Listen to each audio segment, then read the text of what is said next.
We live in an age that worships comfort. Soft beds, seamless apps, endless distractions. Everything is designed to make life easier. But ease is not the same as peace. We say we're tired, so we rest. But we don't really rest, do we? We scroll. We snack. We numb ourselves just enough to forget that we're restless. You tell yourself you're recharging, but what you're really doing is escaping. Escaping boredom, anxiety, purpose. Escaping yourself. The truth is, modern comfort is a drug. It doesn't kill you fast. It sedates you slowly. Every small comfort, the couch, the screen, the late-night distraction, is a tiny dose of anesthesia. You take it to feel better, and it works. For a while. But soon your tolerance grows. You need more to feel less. More noise to drown the silence. More softness to avoid the sharpness of reality. And somewhere in the process, your edge disappears. The ancient Stoics trained themselves to be at ease in hardship. We've done the opposite. We've trained ourselves to panic at the first sign of discomfort. We built a world that removes friction, and in doing so we removed the very thing that builds resilience. You're not weak for wanting comfort. Every living thing seeks warmth, safety, familiarity. But when comfort becomes your default, it becomes your prison. So the question is not, how can I be more comfortable? The question is, what has my comfort cost me? Discomfort is not punishment, it's training. Every time you step outside what is easy, you stretch the invisible muscle of the soul. And like any muscle, it only grows when it's challenged. But look at the world we've built. Chairs that hold our posture, devices that think for us, pleasures that arrive before we've even asked. We've engineered away the friction, and with it, the strength. Our ancestors walked through storms and hunger with fire still alive in their eyes. We panic when the Wi-Fi drops. We've mistaken convenience for progress and ease for evolution. Yet the human spirit was never meant to live in constant comfort. It was forged in effort, built by the cold, tempered by the climb. The Stoics understood this. If you wish to be unshaken, you must first be shaken. The mind grows stronger not when the path is smooth, but when it learns to keep walking even as the ground trembles. Pain, fatigue, uncertainty, these are not enemies. They are invitations. Every challenge whispers the same question. Do you remember what you're made of? Most people never answer. They numb the whisper and call that peace. But when you stop running from discomfort, you begin to recognize it as the oldest teacher you've ever had. Growth doesn't come from removing pain. It comes from respecting its purpose. Because beneath every hardship you've survived lives proof that you are still becoming. We are told from the moment we can understand words that the purpose of life is to be happy. But have you noticed? The more we chase happiness, the more it runs. You buy the thing, you get the like, you taste the pleasure, and within minutes, the hunger returns. That's because happiness was never meant to be pursued. It was meant to be earned, the echo that follows a life lived with meaning. Somewhere along the way, comfort disguised itself as joy, and we believed it.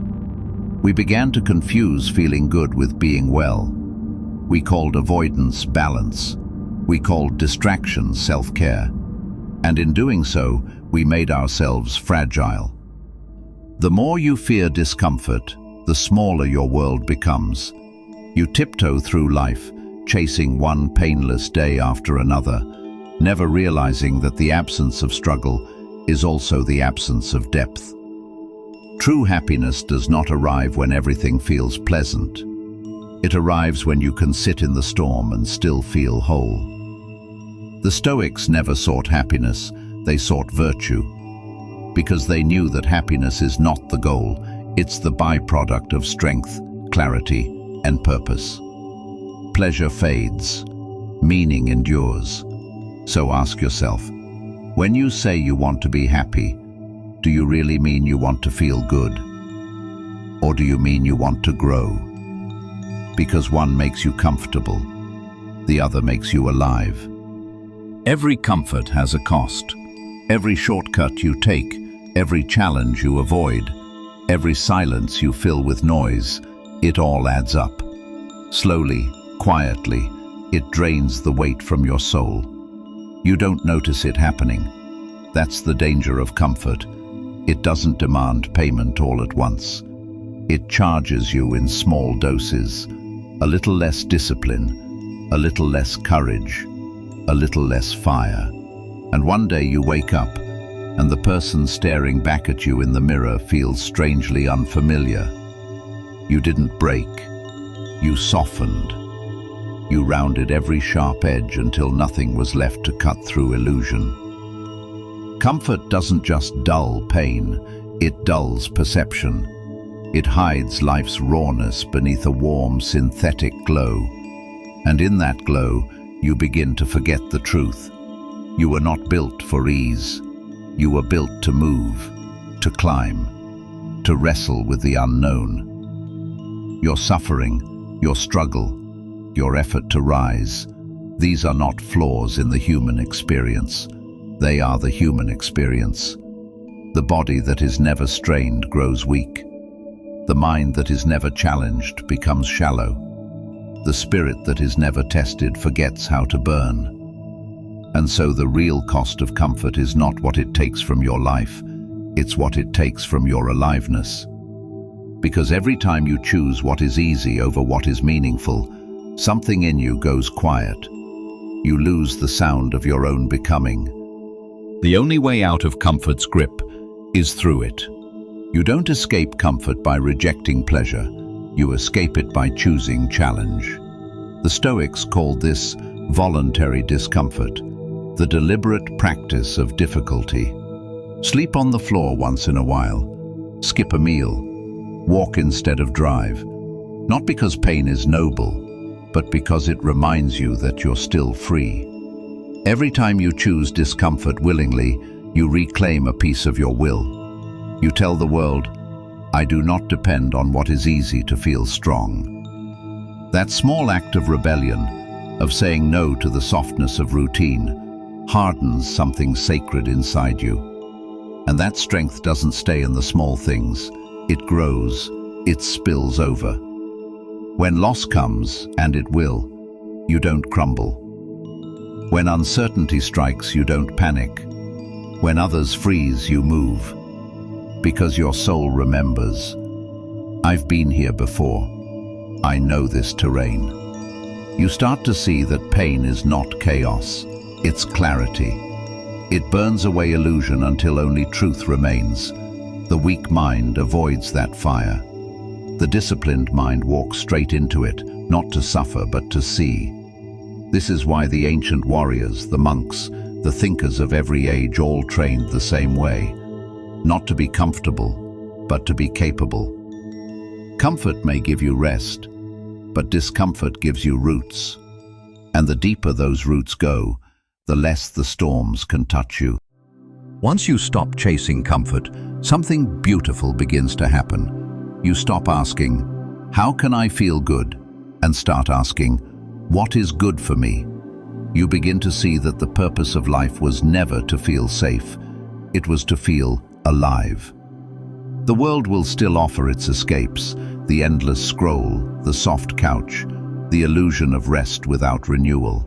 But you no longer crave anesthesia. You crave awareness. You start to welcome friction again, not because you enjoy pain, but because you recognize it as the pulse of reality. The moment life becomes too easy, it also becomes too empty. Meaning, growth, love, purpose.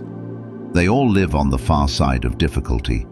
You cannot reach them by standing still. Look back at every moment that shaped you. Did comfort ever make you stronger? Did ease ever teach you who you are? The lessons that stayed, the ones that changed you, were written in struggle, not in softness. So stop fearing the hard days. They are not obstacles, they are reminders. Every challenge is a call to return to what is real, to be awake, to be present, to be human. Because the soul does not bloom in comfort, it blooms in contact with truth, with resistance, with life itself. And once you understand that, comfort loses its power. You no longer serve it, it serves you. You rest when rest is needed, not when rest is an escape. You seek peace, not sedation. You live with purpose, not permission. This is the silent cost of comfort and the sacred reward of stepping beyond it. Thank you for watching.